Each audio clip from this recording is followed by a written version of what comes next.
If I had access to a junk pile like that, 3PO would have been totally wizard.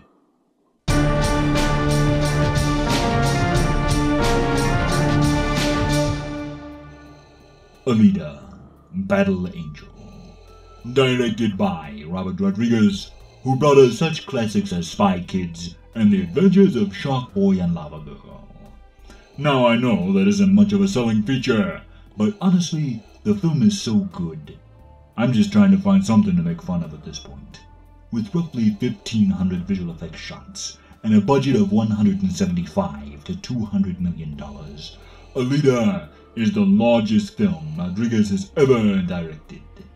Based on Yukito Kishiro's 9-volume manga, published in Business Jump magazine from 1999 to 1995, Alita Battle Angel breaks the curse of anime adaptations such as Netflix's Death Note, M. Night Shyamalan's embarrassment, Avatar: The Last Airbender, and the visual insult that was Dragon Ball Evolution.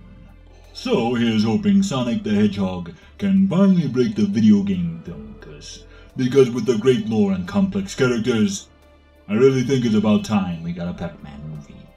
Our film begins in Iron City, which sounds like a level in Sonic the Hedgehog, to be honest. And come to think of it, with all the cyborgs around, I feel like Dr. Robotnik would do pretty well here. We meet Dr. Dyson Ito, played by Christoph Waltz, who ironically starred in Tim Burton's film Big Eyes in 2014. Now, as a cyborg myself, I know how hard it can be to find replacement servos for damaged arms and legs, and while looking for spare parts in a junk pile, Dr. Ito finds Alita. The lonely doc pulls a Geppetto and decides he has the technology. He can rebuild her. Better, faster, stronger than she was before. So he plugs her head, shoulders, and spine into a new body Borg Queen style, and thus our hero is born. And she's a perfect little angel. Now, it wouldn't quite be an anime storyline without some memory loss, and the real beauty of the film is that Alita and the audience go on a journey of discovery, learning who she is, where she came from, and how she knows how to fight. It's like if Jason Bourne was a chick and also a robot.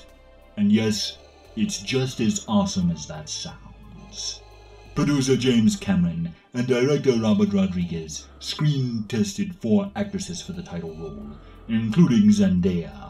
But after her obnoxious performance as MJ in Spider-Man Homecoming, I think we all dodged a bullet here. The role ultimately went to Rosa Salazar, who brought a wonderful sense of wide-eyed innocence to the character. They say the eyes are the window to the soul, and Alita's eyes are the perfect bay windows to experience this world through. And Salazar brings a charming sense of wonder to the film, at times giving off some Little Mermaid vibes, particularly when she discovers chocolate for the first time. Along the way, she meets a boy named Hugo, who introduces her to motorball, the most popular and dangerous sport in Iron City. Hugo's dream is to become the champion, because the winner gets to go to Zalem, the utopian city in the clouds, or a cloud city, if you will, that hovers over Iron City. And while the imagery is perfect symbolism of the separation between the upper and lower classes, the film never grew heavy-handed. It could have easily become Occupy Wall Street with robots, but instead, the filmmakers decided to focus on telling a good story rather than a social commentary, and I enjoyed that. Turns out the motorball games are being run by the villain of the picture, Vector, whose crimes have both scope and magnitude. He's played by Oscar-winning actor Mahershala Ali. And while hiring an Oscar-winning actor doesn't necessarily ensure a quality villain, I'm looking at you, Suicide Squad. This time, it pays off in spades. The guy just oozes cool. And the whole time I was watching him in his black coat and sunglasses, I couldn't help but think, he needs to play Blade in the MCU. Back to the movie. As Alita continues to learn about her past, she is also introduced to the violent world of hunter warriors, cyborg bounty hunters that keep the peace in Iron City. Fun fact, in Volume 8 of the manga, it is stated that Iron City is located where Kansas City used to be, which is why the Hunter Warriors hang out in a bar named Kansas. A bar full of robot bounty hunters. Sounds like IG-88 would love that place. Wanting to protect the ones she loves and save them from the miserable life in Iron City, Alita becomes a booty-kicking Hunter Warrior herself and a roller derby queen in an effort to win passage to Zalem. Now I can't go into much more without getting into spoilers, but I highly recommend this film. According to producer James Cameron, depending on the success of this movie, he hopes to make 2 more installments to complete the storyline. So hopefully, this will open the door to other quality anime adaptations. When I was leaving the theater, I couldn't help but think, we need a Trigun movie with Keanu Reeves as Nicholas D. Wolfwood and Tom Hiddleston as Vash the Stampede and his twin brother Knives. In the end, Alita Battle Angel proves once again that moviegoers will enjoy female-led films, as long as they are likable, well-written characters with struggles to overcome. A lesson Marvel and Disney Lucasfilm would do well to learn. I saw this film in 3D, and it is truly a breathtaking experience. Weta Digital has outdone themselves yet again, delivering a beautifully realized vision of Kishiro's work.